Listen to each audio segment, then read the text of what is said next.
Thank you for joining me for another video. Leeds United nil, Arsenal nil.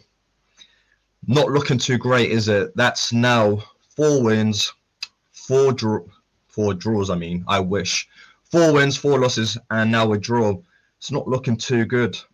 On top of that, we've also got Tottenham Hotspurs sat in first position at top of the league, and we are, after 9 games, currently sat 7 points behind them. Now let that sink in. It's not looking too good for us. And as I mentioned, whilst things aren't looking the greatest for us, those lot down the road, they're doing pretty well, aren't they? And as I've been saying all season long, they are genuine title contenders, and we have to accept that. We aren't going to really do much. As I said in my last video, I think top four's over for us. I can't see us, even though, yes, Mikel has tried to change things around in this game, and I'll get onto that. We still looked a bit flat. We rarely create enough chances. Now, without wasting much time, let's look at some of the match stats on the screen up here. So in terms of possession, Leeds United had 66, whereas we only had 34%. Yes, we went down to 10 men, but let's be honest with ourselves. We were still underperforming in the first half when we had 11 men on the pitch. So that's not to take away Leeds United's great performance. And in respect to our, let's say, crappy performance, really, we barely impressed. And you could sort of see in terms of, if we move down to sort of shots, 9 shots to their 21. We only managed to register 2 shots on target, with Leeds United having 4. And if I'm correct, I think they hit the woodwork about 3-4 times. Yes, we had that ball that hit the crossbar where Nicolas Pepe looked like as if he attempted a cross and he caught the keeper in no man's land, but that was pretty much a weak effort. Let's be honest here, it wasn't really a shot on goal, and we just looked very, very poor. Many fans will come out and blame Nicolas Pepe, but let's be honest, we wasn't in that game in the first half. It's an easy excuse to use Pepe as an scapegoat. And from what I've been reading today, the Arsenal Football Club as well as Leeds United have come out and they're working alongside with the police to condemn these atrocious tweets that are abusing the likes of Pepe and forgot the Leeds United's player. Is it Alios, whatever his name was? Apologies, but they've had so much sort of backlash from social media. And guys, we have to remember, there's so much hypocrisy within our football club. You have all these fans sat here saying Pepe's career is over. He's done out here. Arteta should never play him. Yes, he messed up. I agree completely. Yes, he did. But however, let's be honest here. Prior to the sending off, what was we doing in the game? We didn't register a shot on target because the first shot we had on target, the Aubameyang's opportunity, came in the 60th minute. And that was after the sending off. We didn't create much sort of clinical opportunities. We didn't score a goal. So to blame the whole fault on the game on Pepe is ludicrous. And to go out and slate him and saying he should never wear the shirt again. Let's just put your mind to a few months ago when the likes of Granit Xhaka threw the armband away at Crystal Palace and told the fans to fuck off. And since then, he has been integrated back into the team. Not only that, a few times he has wore the armband again. Yet there seems to be no backlash about that. Let's also cast your mind back to the game against Man City under Mikel Arteta as well, where David Luiz did something stupid and silly, got booked off earlier on in the game, and we had to persist and play that game with 10 men for the most of it. And what happened after that? A few weeks later, he got awarded a new contract. So I don't see our fan base is sat here saying David Luiz should never, play for the badge again, but Pepe's a disgrace, he needs out, and then going out to abuse him. Come on, guys, come on. Yes, yes, it was stupid by the Ivorian, but for us to go out there as a fan base and then do that, then you have all these same fans who will go online and sort of speak and go on to the pages of Houssem Aouar or Dominic Szoboszlai and be writing, please join our club. What do you think they're going to see when they sort of see the media and see how we treat our players when we go abuse them, when we're telling Granit Xhaka personal digs at him and his family, when we are going online to abuse Pepe for something stupid and reckless? Yes, he absolutely deserves to not play. He deserves to get disciplined by the club, but to go out on social media and to be sort of slating him so much and going in sort of personal digs. Come on, guys, man. Come on, fucking wake up. It's not his fault. Yes, it's his fault that he got sent off. But in terms of losing a game, it wasn't his fault. We were never in that game when he was on the pitch. But hey, I don't want to moan too much because you know what happens. You get people coming out your way. But in terms of the sort of lineup, we did see let's say, a new, fresh approach from Mikel for this game. We didn't sort of go back to five at the back, and it was the first time this season I actually saw four at the back consistently throughout the game.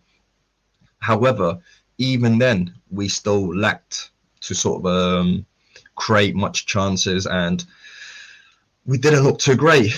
Also, my biggest annoyance is the likes of sort of Willock and Pepe were given the opportunities and they totally messed it up, especially Nicolas Pepe.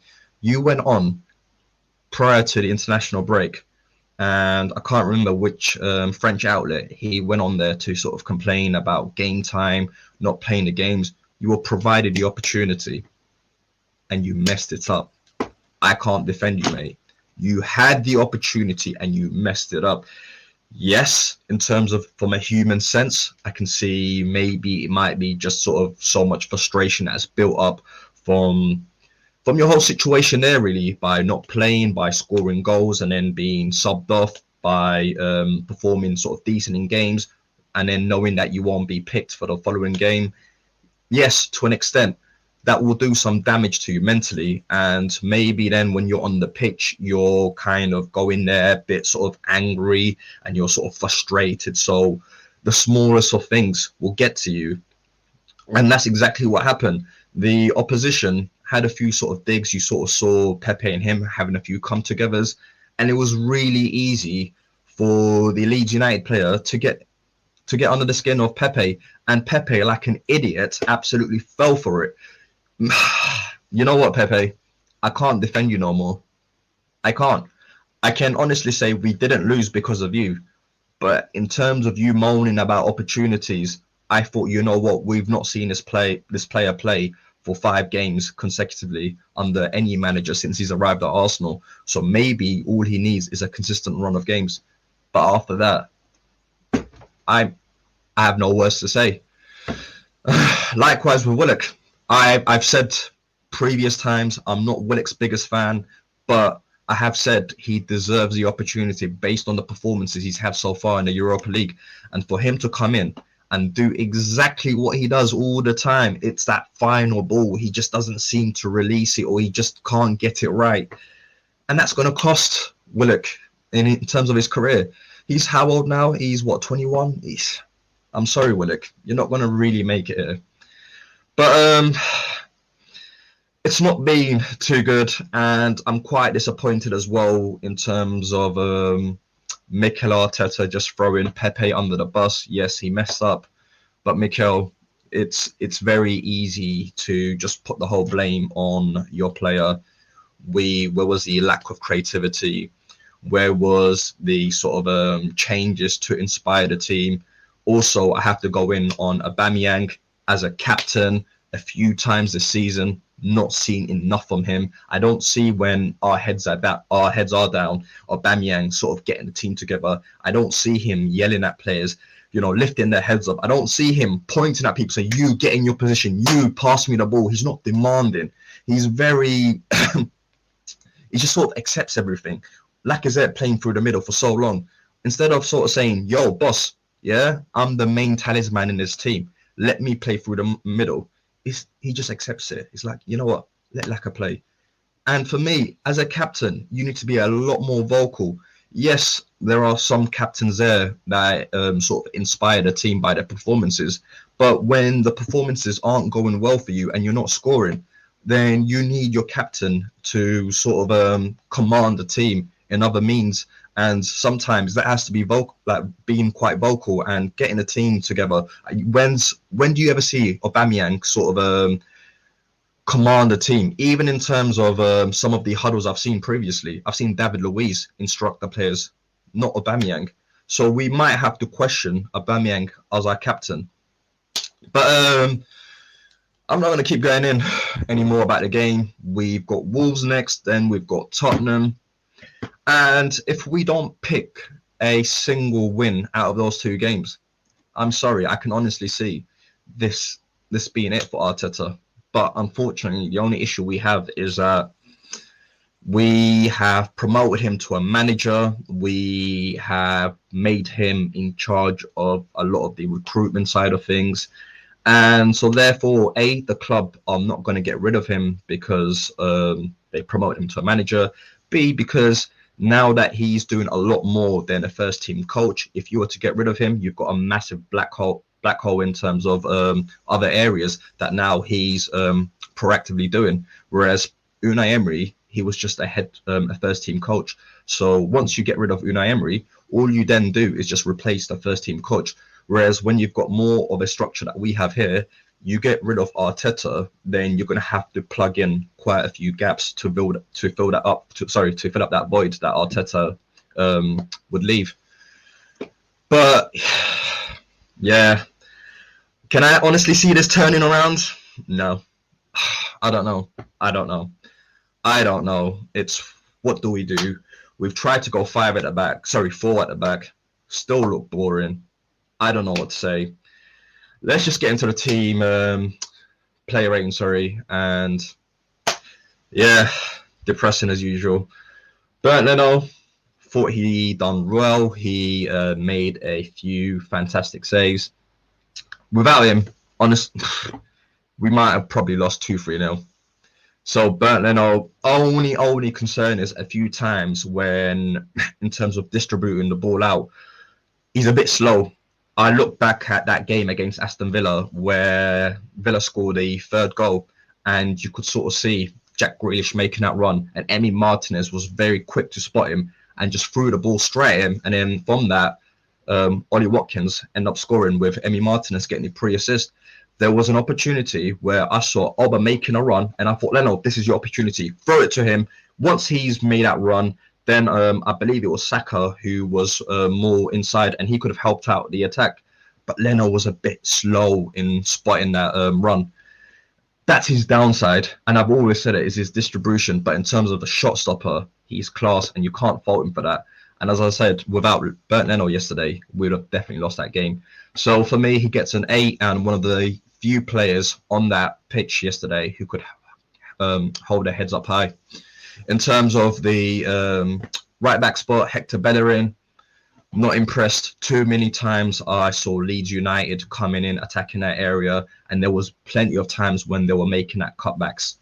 Plenty of times. And if Leeds were more clinical, then they should have won the game. And it was always on Bellerin's side. Yes, he made that great run. He got that ball through for Saka perfectly. But let's be honest with ourselves. If we want to start challenging, Hector Bellerin's not the right back for us. And yes, he didn't play really bad, but he's just average Bellerin. So for that, he gets a 6. Holding, thought he looked shaky. But in terms of clearing the ball out in the air, he pretty much got his head on the ball for most clearances. So based on that, he gets a 6. But in terms of defending and when players were coming at him, and in terms of there was a few times where he was just caught in midfield when Leeds United were attacking us on his side. And you're thinking to yourself, what are you doing all the way up there? Actually, I take that back. He gets a 5. Gabriel, worst performance I've seen in Gabriel. You could see him slowly regressing, and that's because he's surrounded with crap. What happens when you take a perfect, healthy orange and you put it to a decaying orange? Eventually, give it a few hours, then that one becomes rotten as well. And that's exactly what's happening. You put Gabriel next to this rotten piece of centre-back, and he starts fading as well. It's simple as that. And this is why I've been banging on about William Saliba. But you know what, Arteta? Don't listen to me. We've seen enough of Rob Holding. We know he's not the answer. We know this. The thing is, we don't know for Saliba. We don't know. But you've not got much time. We aren't winning regardless. So you might as well just throw Saliba in and see what partnership he can strike up with Gabriel. But you're very, very timid. You want to stay with the status quo, and that's not getting you anywhere. And I can't give you more advice. You actually, what advice? You don't listen to me anyway. Not as if my channel reaches out to you, but still, even if it did, you're so stubborn. You won't listen to me regardless. Kieran Tierney, I thought, yes, a few times. I believe it was Rafinha who attacked. Sorry, not Rafinha. I think that's how you pronounce it. Attacked Tierney a few times on that left-hand side. But he was one of the few players that actually got the ball and drove at Leeds United. He did that a few times. And a few times, he looked so frustrated because there was no runners there. I remember there was a time when Willian, he was on the ball. Willian just stood there. And you could see Tierney pointing at Willian to make the run in that space, to either use, to either be a decoy or to actually make that run so he could be at the end of a pass. But Willian just stood there. And then, yeah. Also with Kieran Tierney, when I was sort of speaking about a captain and how Aubameyang should not be captain, this guy here should be future Arsenal captain, Kieran Tierney. His display at the end of the game and his annoyance to Granit Xhaka having his arms around the player who fell over as if he got shot on his face.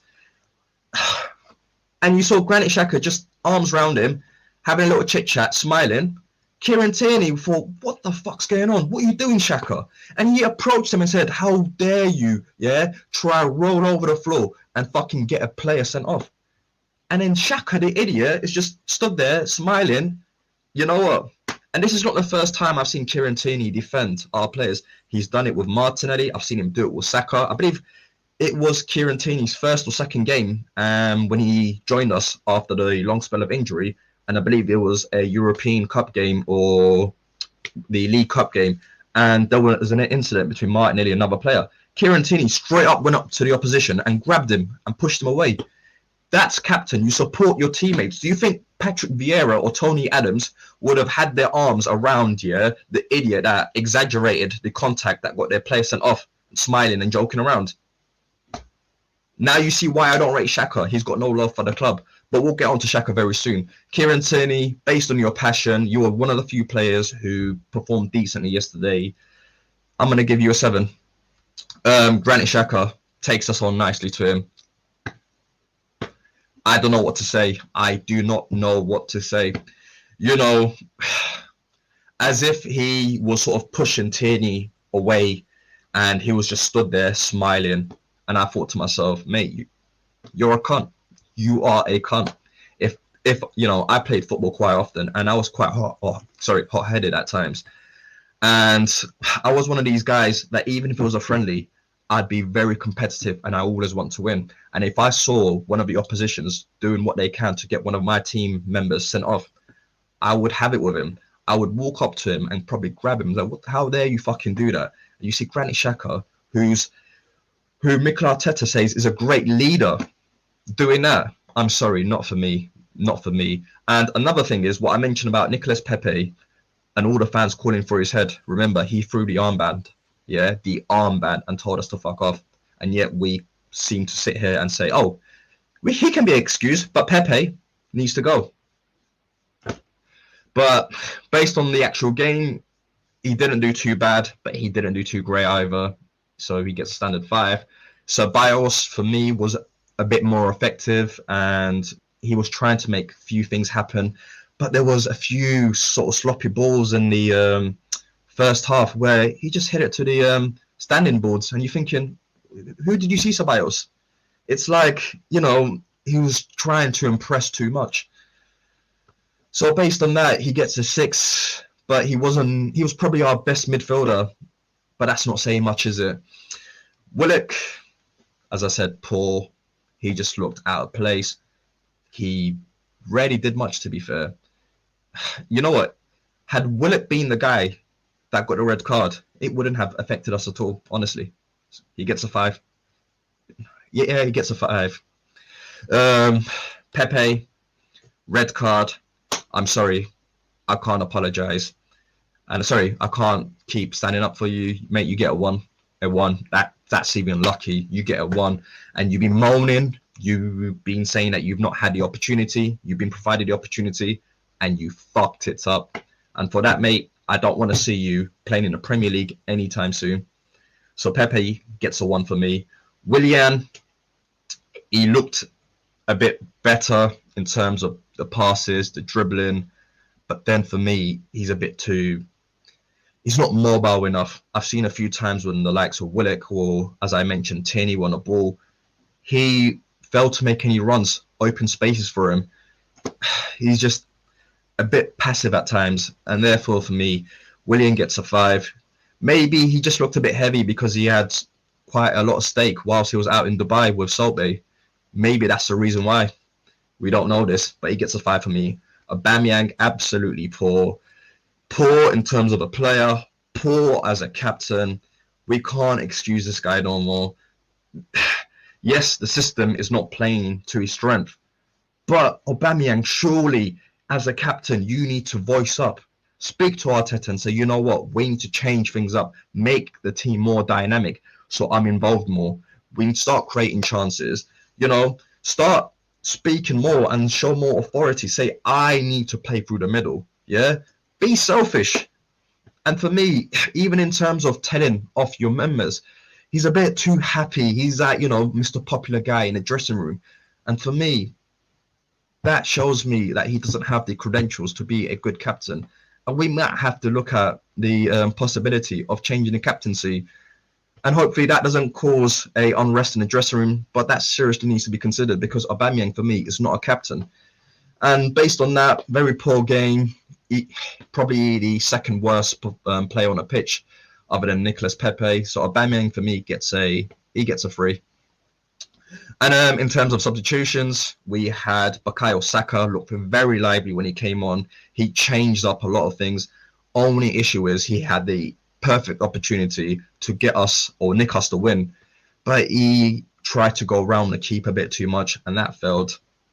So based on his impact, he gets a 7. In terms of the other substitutes, we had, I'm trying to think, who did come on again? Yes, we had, so Nelson come on. I thought he looked a bit poor. He couldn't pass the first man in terms of his crosses. His corner kicks are poor. I mean, surely someone there needs to take the ball off him and say, listen, Nelson, you're not on corner kick duties or free kick. You're dead. You can't go past the first man. But they just kept allowing it. And it was just, I felt awful for the kid. It was just so cringeworthy watching him trying to go past the first guy through set pieces. He gets a 3. No, he gets a 4. He just needs to take his opportunities better. Likewise, like Willock, Pepe, all these guys who moan about not getting enough first team opportunities. They all failed yesterday. Lastly, Maitland-Niles, who came on very late. Can't really judge him. He gets a standard 5 because he really didn't do much to influence the game. So that's my player ratings and that's my outlook on the game. If you could please like, subscribe, and let me know what your assessment of the game is and how much longer would you give Mikel Arteta on these performances. Well, thank you guys. Take care.